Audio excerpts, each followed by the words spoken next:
JM Fiang, true friend talaga ang turing, kina Rain Selmar and Colette Madelo. Kahit busy, ang sked ng JM Fiang, inadjust talaga nila ito, para makadalo, sa mismong araw, ng concert, ni Rain Selmar. Nagpahayag, ng pasasalamat si Rain, kina JM, and Fiang. At sinabi nitong, mahal niya, ang dalawa. Samantala, sa mismong araw naman, ng concert, ni Colette Madelo, ay mismong araw din, ng ganap ni JM Ibarra, sa Mang Inasal. Naging audience nga, si Fiang. At todo support, kay JM, sa naging performance nito, sa Mang Inasal event. Kasama syempre dito, ang fave baby ni Fiang Smith, na si Marcus. After ng Mang Inasal event, ni JM Ibarra, diretso agad ang JM Fiang, para suportahan naman, ang concert, ni Colette Madelo.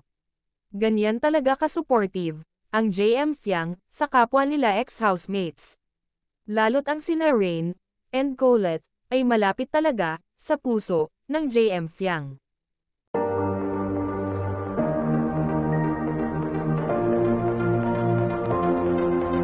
If you're someone who needs to hear this, take a breath. For those who put others